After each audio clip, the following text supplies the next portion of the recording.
And you might say, well, of course, it's that underestimates the degree to which there's systemic oppression, et cetera, and the vagaries of fate. It's like it doesn't underestimate it. It's not the point.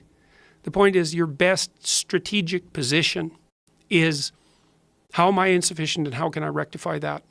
That's what you've got. And the thing is, you are insufficient and you could rectify it. Both of those are within your grasp if you aim low enough. One of the things Why do you see that? That's another thing you keep saying, aim low enough, have a low enough bar. Why do you mean that? Well, let's say you've got a kid and you want the kid to improve. You don't set them a bar that's so high that it's impossible for them to attain it. You take a look at the kid and you think, okay, this kid's got this range of skill. Here's a challenge we can throw at him or her that exceeds their current level of skill, but gives them a reasonable probability of success. And so, like I'm saying it tongue-in-cheek to some degree, it's like, but I'm doing it as an aid to humility. It's like, well, I don't know how to start improving my life. Someone might say that. And I would say, well, you're not aiming low enough.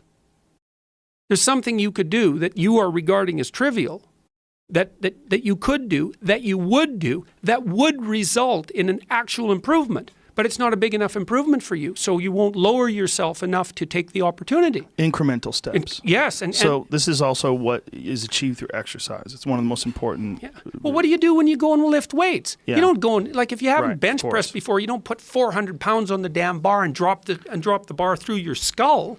Right. You think, look, when I started working out when I was a kid, I was weighed about 130 pounds and I was 6'1". I was a thin kid and I smoked a lot. I wasn't in good shape. I wasn't in good physical shape. And I went to the gym and it was bloody embarrassing, and people would come over and help me with the goddamn weights. Here's how you're supposed to use this. It was humiliating. And maybe I was pressing 65 pounds or something at that point. But what am I going to do? I'm going to lift up 150 pounds and injure myself right off the bat? No, I had to go in there and strip down and put my skinny goddamn self in front of the mirror and think, son of a bitch, there's all these monsters in the gym who've been lifting weights for 10 years and I'm struggling to get 50 pounds off the bar. Tough luck for me. But I could lift 50 pounds. And it wasn't very, very long until I could lift 75. And, well, you know how it goes. And I never injured myself when I was weightlifting. And the reason for that was I never pushed myself past where I knew I could go. And I pushed myself a lot. I gained 35 pounds of muscle in about 3 years in university. I kind of had to quit because I was eating so goddamn much I couldn't stand it. I was eating like 6 meals a day. It was just taking up too much time. But there's a humility in determining what it is that the wretched creature that you are can actually manage. Aim low. And I don't mean don't aim, and I don't mean don't aim up. But you have to accept the fact that you can set yourself a goal that you can attain, and there's not going to be much glory in it to begin with. Because if you're not in very good shape, the goal that you could attain tomorrow isn't very glorious.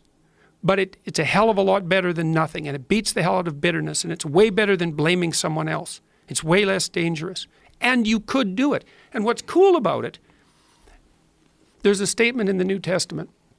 It's called the Matthew Principle, and economists use it to describe how the economy in the world works. To those who have everything, more will be given. From those who have nothing, everything will be taken.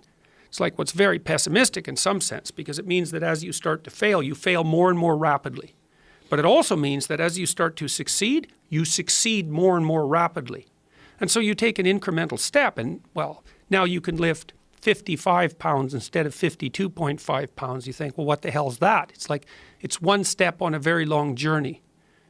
And so it starts to compound on you. So a small step today puts you in a position to take a slightly bigger step the next day. And then that puts you in a position to take a slightly bigger step the next day. And you do that for 2 or 3 years, man, you're starting to stride.